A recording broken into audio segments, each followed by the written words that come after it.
क्या महाभारत होने के पीछे अंधे राजा धृतराष्ट्र का हाथ था? आखिर महाभारत खत्म होने के बाद धृतराष्ट्र कहाँ चले गए और उनकी मृत्यु कैसे हुई? आप ये जानकर हैरान रह जाओगे कि धृतराष्ट्र के अंधे होने के पीछे की वजह क्या थी। धृतराष्ट्र एक अंधा राजा। महाभारत के युद्ध में धृतराष्ट्र को सबसे बड़ा खलनायक माना जाता है, जो कि वो चाहते तो इस युद्ध को रोक सकते थे, परंतु उन्होंने अपने पुत्र मोह में पूरे वंश का नाश करवा दिया। उन्होंने अपने जीवन में वैसे तो कई सारे पाप किए थे, लेकिन आज हम आपको बताने वाले हैं उनके द्वारा किए गए सबसे बड़े पाप। साथ ही ये भी बताएंगे कि आखिर वो महाभारत खत्म होने के बाद कहाँ चले गए और उसके बाद उनकी मृत्यु किस प्रकार हुई। हरिवंश पुराण में ये वर्णन मिलता है कि गांधारी से विवाह होने के बाद धृतराष्ट्र ने उनके पूरे परिवार को कारागार में डाल दिया था, लेकिन सिर्फ शकुनी ही ऐसे थे जिन्होंने बदले की भावना में पूरे कुरुवंश का नाश कर दिया।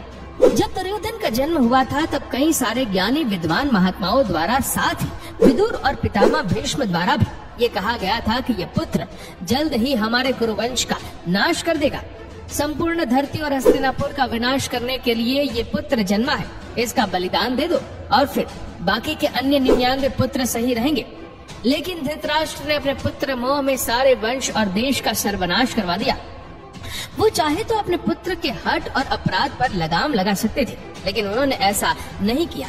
धीरे धीरे जैसे ही कौरव बड़े हुए तो धृतराष्ट्र, जो कि एक कार्यकारी राजा थे, वो चाहते थे कि उनका बेटा दुर्योधन ही राजकुमार और फिर राजा बने। भीम को मारने की साजिश हो या फिर लाक्षागृह जैसा बड़ा कांड, सब में धृतराष्ट्र मौन रहे और पूर्णतः एक अंधे की भूमिका सही तरह से निभाई। द्रौपदी के चीर हरण के समय भी भीष्म पितामह और गुरु द्रोणाचार्य के साथ धृतराष्ट्र भी चुप रहे। इसी के चलते भगवान श्री कृष्ण को महाभारत युद्ध में कौरवों के खिलाफ खड़े होने का फैसला करना पड़ा। महाभारत का युद्ध खत्म होने के बाद जब उन्होंने एकाएक सभी कौरवों का सर्वनाश कर दिया और वापस हस्तिनापुर पहुँचे, सबने धृतराष्ट्र को प्रणाम किया और उनसे गले भी मिले। बाद में भीम की बारी आई तो भगवान श्री कृष्ण धृतराष्ट्र की मंशा जान चुके थे। जब भीम धृतराष्ट्र को प्रणाम करके उन्हें गले मिलने के लिए आगे बढ़ा, तब श्री कृष्ण ने भीम को इशारा करके रोक दिया और उनके स्थान पर भीम की लोहे की मूर्ति को आगे बढ़ा दिया। धृतराष्ट्र बहुत शक्तिशाली थे। उन्होंने लोहे की मूर्ति को भीम समझकर पूरी ताकत से दबोच लिया और मूर्ति को तोड़ डाला। उनमें क्रोध इतना था कि उस समय वो कुछ भी नहीं सोच पाए और लोहे की मूर्ति को तोड़ दिया। पुत्र मोह और उनके अपराधों को छिपाना ही एक अंधे राजा यानी कि धृतराष्ट्र के शोक का कारण भी बना। हस्तिनापुर की गद्दी पे चक्रवर्ती सम्राट के रूप में युधिष्ठिर का राज्याभिषेक हुआ और इसके बाद मात्र 15 से 20 वर्षों तक धृतराष्ट्र पांडवों के साथ रहे। लेकिन फिर धृतराष्ट्र गांधारी, संजय और कुंती वन में चले गए, जहाँ उन्होंने एक साधारण जीवन जीने का निर्णय लिया। 3 साल बाद एक दिन धृतराष्ट्र गंगा में स्नान करने के लिए जाते हैं और उनके जाते ही जंगल में आग लग जाती है। संजय उन सभी को जंगल से चलने के लिए कहता है, लेकिन धृतराष्ट्र वहाँ से नहीं जाते। गांधारी और कुंती भी वहीं रुक गए। जब संजय अकेले ही उन्हें जंगल में छोड़कर चले गए, तब तीनों ने आग में झुलसकर खुद का बलिदान दे दिया। तो दोस्तों, धृतराष्ट्र की मृत्यु आग में जलने के कारण हुई थी। इस वीडियो के बारे में आपकी क्या राय है, नीचे कमेंट करके जरूर बताइएगा।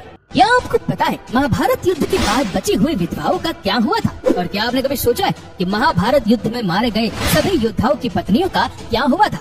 आज की इस वीडियो में हम आपको बताएंगे महाभारत के कुछ अनसुलझे रहस्य के बारे में। और दोस्तों, भगवान श्री कृष्ण से प्रेम करते हैं तो कमेंट में जय श्री कृष्ण जरूर लिखें। दोस्तों, महाभारत ग्रंथ में आश्रमवासी पर्व के 33वें अध्याय में कुरुक्षेत्र के मैदान में वीर गति को प्राप्त सैनिकों के विधवाओं के बारे में जानकारी मिलती है, जिसके मुताबिक महाभारत युद्ध के बाद पांडवों को हस्तिनापुर का राज्य मिल गया था। पांडु पुत्र युधिष्ठिर का हस्तिनापुर के नरेश के रूप में राज्याभिषेक किया गया। अन्य भाइयों को भी हस्तिनापुर राज्य की अलग अलग महत्वपूर्ण जिम्मेदारियां सौंप दी गयी। युधिष्ठिर के बाद भीम को हस्तिनापुर का उत्तराधिकारी भी घोषित किया गया। प्रजा भी इनके शासन में काफी खुश रहने लगी।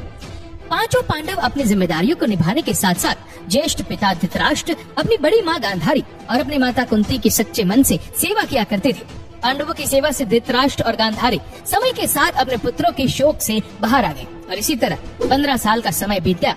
लेकिन एक दिन अचानक धृतराष्ट्र के मन में राजमहल छोड़कर वन में जाने की इच्छा हुई, जिसके बाद उन्होंने युधिष्ठिर के सामने अपनी इच्छा को प्रकट करते हुए कहा कि हे युधिष्ठिर, अब हमारा मन राजमहल में नहीं लगता, इसीलिए हम चाहते हैं कि बचा हुआ जीवन वन में बिताएं। तुम हमें वन में जाने की आज्ञा दो। अपने ज्येष्ठ पिता के मुंह से ये बात सुनकर युधिष्ठिर बहुत ही दुखी हो जाते, लेकिन वो उनकी बातों को टाल नहीं सकते थे और विदुर भी युधिष्ठिर को इसीलिए समझाते। जिसके बाद युधिष्ठिर ने वन में अपने ज्येष्ठ पिता के रहने के लिए कुटिया बनवा देते और उन्हें जाने की आज्ञा दे देते। जब धृतराष्ट्र जाने लगते हैं तो गांधारी, माता कुंती, विदुर और संजय भी उनके साथ चलने लगते हैं। कुछ दिन ऐसे ही बीत जाते हैं। इधर पांचों पांडव भी उनके जाने के बाद अपना पूरा ध्यान अपनी प्रजा की सेवा में लगा देते हैं। हस्तिनापुर की प्रजा भी पांडवों के सेवा भाव से काफी प्रसन्न रहती है, लेकिन इस प्रजा में शामिल विधवा स्त्रियां शोक में रहती है, जिनके पति कुरुक्षेत्र के मैदान में वीर गति को प्राप्त हो गए थे। अपने पतियों के शोक में स्त्रियां हमेशा रोती और बिलखती रहती है। युधिष्ठिर चाहकर भी उनके दुखों को दूर नहीं कर सकते थे, क्योंकि उन्होंने खुद अपने लोगों को अपनी आंखों के सामने मरते हुए देखा था। कुछ दिन ऐसे ही बीत जाते हैं। फिर एक दिन पांडव में से सबसे छोटे भाई सहदेव को अपनी माता कुंती से मिलने की इच्छा होती है। सहदेव जाकर अपनी इच्छा को अपने चारों पांडव भाइयों को बताते हैं, जिसके बाद भीम, अर्जुन, नकुल और द्रौपदी के मन में भी माता कुंती से मिलने की इच्छा जागृत हो जाती है। सबके कहने पर हस्तिनापुर नरेश युधिष्ठिर अपने सेनापति को आदेश देते हैं कि वो सभी के वन में जाने की व्यवस्था करे। अगले दिन पांचों पांडव द्रौपदी के साथ वन की ओर चल पड़ते हैं। जब इस बात का पता हस्तिनापुर की प्रजा को चलता है तो वो लोग भी उनके साथ जाने लगते हैं। उन लोगों में वो विधवा स्त्रियां भी थी जिन्होंने अपने पति को महाभारत के युद्ध में खो दिया था। वन में जाकर पांचों पांडव उस आश्रम में जाते हैं जहाँ धृतराष्ट्र, गांधारी, माता कुंती, विदुर और संजय सभी निवास कर रहे थे और हस्तिनापुर निवासी उसी आश्रम के आसपास अपना डेरा जमा लेते हैं। कुछ दिन ऐसे ही बीत जाते हैं। तभी एक दिन महर्षि वेदव्यास उस आश्रम में पांडवों से मिलने आते हैं। पांडवों से मिलने के बाद जब वो आश्रम से बाहर निकलते हैं तो उनकी नजर हस्तिनापुर की उन विधवा स्त्रियां पर पड़ती है जो अपने पति के शोक में विलाप कर रही होती है। महर्षि वेदव्यास हस्तिनापुर के अन्य निवासियों पर भी गौर करते हैं। युद्ध में मारे गए अपने परिजनों के शोक में वो डूबे हुए होते।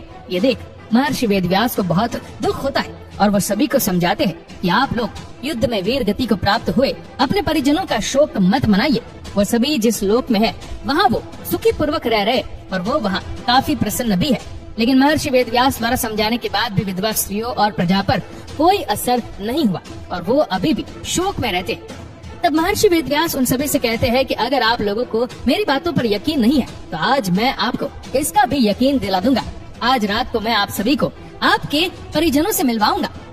महर्षि के मुंह से ये बात सुनकर पांडव समेत हस्तिनापुर की प्रजा के चेहरे पर एक तेज आ जाता है और वो सभी अपने परिजनों से मिलने के लिए बहुत ही ज्यादा उत्साहित हो जाते हैं। जिस आश्रम में वो रहते थे उस आश्रम के पास गंगा नदी का तट था। जैसा कि महर्षि वेदव्यास ने कहा था, शाम के समय सूर्यास्त होने से पहले सभी लोग गंगा नदी के तट पर अपने परिजनों से मिलने पहुंच जाते हैं। जिसके बाद महर्षि वेदव्यास अपने तपोबल से महाभारत युद्ध में मारे गए सभी योद्धाओं को वहां पुकारते हैं।